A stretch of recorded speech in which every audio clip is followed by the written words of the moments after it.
Now, once you're ready, go ahead and open up the Atom editor. Now, if you haven't yet installed Atom, this is a good point to go back and have a look at those videos on how to install Atom for Mac or for Windows. Because from here on out, we're going to be working with the Atom editor to create every single one of our websites. So it's really, really important that you have it set up with all the packages that we've specified in those installation videos. But once you've got it installed and opened, you should be looking at a screen like this. Now, the first thing we're going to do is we're going to go to File and we're going to open a new project folder to work out of. So I want you to create a new folder either in your desktop or somewhere else that you prefer, and it's going to be called Web Development. Go ahead and hit Create, and then select that web development folder and go ahead and click Open. And now you'll see your project folder show up in the sidebar over here, and you can toggle it closed by clicking on that arrow button over there. So now that we've got our web development folder, this is where we're going to store all of our projects. The first project that we're going to be creating is our personal website. So go ahead and right-click on the web development folder, and we're going to create a new folder inside the web development folder. And we're going to call our project HTML personal site. And now we're ready to create our very first HTML file inside this folder. So again, right-click on this tab, and we're going to create a new file. Now, as you get used to Atom, you're going to start to want to use some of their shortcuts. So for example, instead of right-clicking and selecting new file, you can also just simply select the HTML personal site and hit A in order to do the same thing. But in the beginning, as you're getting used to Atom, I'm going to be using a lot of the mouse controls so that you can see what's happening on screen. But feel free to start incorporating the shortcuts into your workflow. And as time goes on, you'll find that they make life so much quicker and so much easier. So now we're going to create our very first file. And you can see the way that the files are structured is that we're creating it inside this folder called HTML personal site. And inside that folder is where our web page is going to be located. Let's go ahead and create this home page. And by convention, we're going to name it index.html. And that is usually the name that developers will give their home page. So go ahead and hit enter in order to create that file. And if you open up this folder, you can see that's exactly where it's located. And it should open up on the right hand or the main pane over here as well. Now, in order to create any HTML website, there's a little bit of boilerplate code that's associated. Now, you can either write it all out, or because we installed the Emmet plugin, we can simply write HTML and then hit enter, and it will insert all of that boilerplate code for us. Now, if that didn't work for you, you could also hit the tab key after writing HTML or typing an exclamation mark and then hitting the tab or the enter key. Try some of these combinations that you see on screen if it's not working for you. And you're going to come to see and appreciate all of the powers of the Atom plugins and how helpful they can be. So now we mentioned that this is a standard HTML boilerplate code. Now in programming, we'll talk about boilerplates quite frequently, and it's similar to having a code template, something that you'll reuse for different projects. And it comes from the days when the printing press would make these heavy iron plates that would function as their printing template. And because they looked very similar to the small metal plate that identified the builder of a steam boiler, they called it the boilerplate. That's just where this word comes from. But when we're talking about it in programming, we usually mean a code template that you can reuse. Now, even though we didn't have to do very much work in order to get all of this into our file, it would still be a shame to lose it, right? So in Atom, whenever you see a blue dot on the tab bar of your file, that means that there's unsaved progress. And in order to make it disappear and to keep your progress, you can simply go to File and then click on Save, or use whatever shortcut that shows up for you over here. It should be Command-S on Mac, and it should be Control-S on Windows. For those of you who are interested, I've included a link to some of the most commonly used Atom keyboard shortcuts, and includes the commands for both Mac, Windows, and Linux for users of all three platforms. So go and have a look over there and start learning and using some of these shortcuts. And once you've saved your file in Atom, you'll see that little blue dot disappear, and now you can be rest assured that all your progress has now been safely saved. Now there's quite a lot of stuff on the screen, so let's talk about this boilerplate line by line to understand what it all does. So the first line here is where we declare the document type, and this tells the browser when it opens up this file what is the version of HTML that we're using. Now in this course, we're working with the latest version of HTML, which is HTML5. Now in previous versions of HTML, this doc type was incredibly convoluted. And in fact, I can show you what some of them look like. So we can write HTML for T, for example. And then because we've installed Emmet, if I hit tab, you can see this is what the boilerplate code for a particular HTML4 version would look like. And you can see that doc type is a lot longer, and very often programmers won't be able to remember that, so they actually have to look it up somewhere. But since HTML5, the doc type declaration became a lot simpler, and now it's just !doc type HTML, and this tells the browser to render this file as an HTML5 document. And there's a few differences between how things will appear or how things will be structured depending on whether if the doc type was HTML5 or a previous version. So that's the doc type. Now we inserted all of this code using autocomplete from Emmet. And if you want to look at all the other things that you can do with Emmet, then you can go ahead and have a look at docs.emmet.io/cheat sheet. And here you can see what all of those abbreviations look like and what is the result of it. As you're developing into a professional web developer, it's a great resource to have in order to save yourself a lot of time when you get used to using these common shortcuts.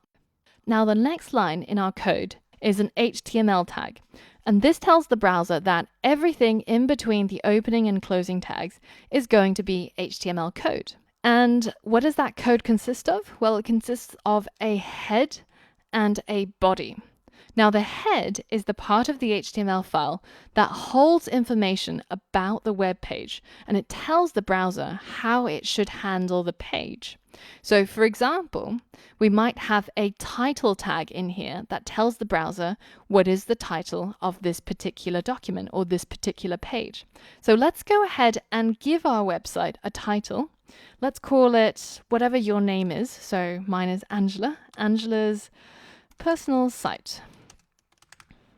And now if we go ahead and hit save, we can have a look at it inside our browser. Now there's a couple of ways how you can open up the website that you're coding up inside your browser. Now one of these ways is simply going into your Finder or your Explorer and finding that index.html file and then double clicking on it, and it should bring it up inside Chrome.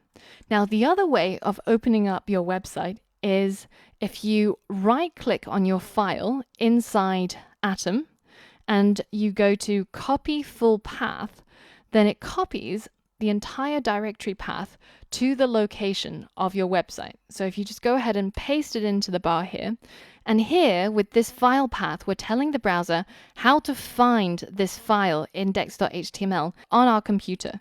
So first we're telling it to go into a folder called users, then we're telling it to go into a folder called Angela U, then we're saying go to desktop, and then inside desktop we're going to web development, and finally we're going to HTML-personal site, and that is where we're going to find that index.html site.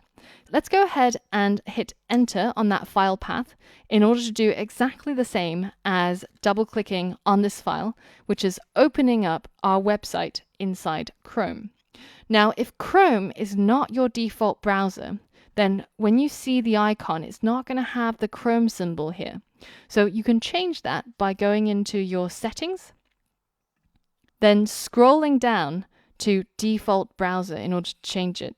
Now, at the moment, our website doesn't contain any content yet, but it does have a title, which you can see here. And it says Angela's personal site, which is what we created over here.